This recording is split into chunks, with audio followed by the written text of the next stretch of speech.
நான் என்ன கேட்குறேன், இப்போ பை எலெக்ஷன் வரப்போகுது. எடப்பாடி நிற்பார், இவர் நிற்பாரா? அண்ணாமலை வி த பீப்புள் நிற்பாரா? எந்த இடத்துல நிற்க இன்னும் டைம் இருக்கு அதுக்கு. 1 வருஷம் டைம் கொடுத்துருக்காரு அவரு. இந்த பார்த்து சேஃபாக அரசாங்கத்துக்கு. 1 வருஷம். உங்களுக்கு சப்போர்ட் பண்றாரு இந்த அரசாங்கத்துக்கு. இப்போ சப்போர்ட் பெல்ட்டி அடிச்சிட்டாரு. தம்பி எப்படியாவது எனக்கு ஒரு டெப்டி சிஎம் போஸ்ட் கொடுத்தீங்கன்னா. வந்தா ஏத்துப்பீங்க தானே? நான் இல்லை, நாங்கள் தான் உள்ளே தானே இருக்கோம் எங்கள் ஆட்சியில். இல்லை, அந்த கூட்டணியா அவர் வந்து வரார். நாங்கள் ஏற்றுக்க மாட்டோம். நாங்கள் என்ன சொல்லியிருக்கிறோம், மன்லி செக்யுலர் பீப்புள் யார் என்டிஏ அப்போஸ் பண்ணாங்கன்னு. என்டிஏ கூஜா தூக்கின அமைச்சர்லாம் நாங்கள் சேர்க்கறதா இல்லை. அப்போ இருந்த மாநில தலைவர்கள்லாம் இல்லை. பாஜக மேல கோவத்துல இருக்காரு. நீங்க என்ன இப்படி சொல்றீங்க? யார் அவர்? ஆமா, அவர் அப்போ சொன்னார்ல. ஏன் ராமர் கோயிலை பற்றி பேச மாட்டேங்கிறது? நேரம் வரும்போது பேசுவாரு சார். எப்போ நேரம்? இந்த அரசாங்கத்துக்கே 6 மாசம் வரைக்கும் நம்ம அப்ப பொறுத்திருப்போம். 1 12 வருஷம் வரைக்கும் பொறுத்திருப்போம். நீட்டை பற்றி பேசினாரா?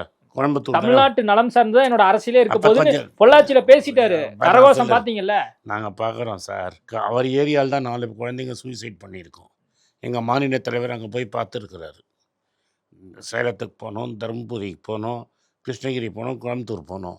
கோயம்புத்தூரில் இறந்தவங்க வீட்டுக்கு கூட துக்கம் விசாரிக்க போகாத அண்ணாமலை நீங்கள் தமிழ்நாட்டுக்கு வேலை செய்ய போகிறாரா?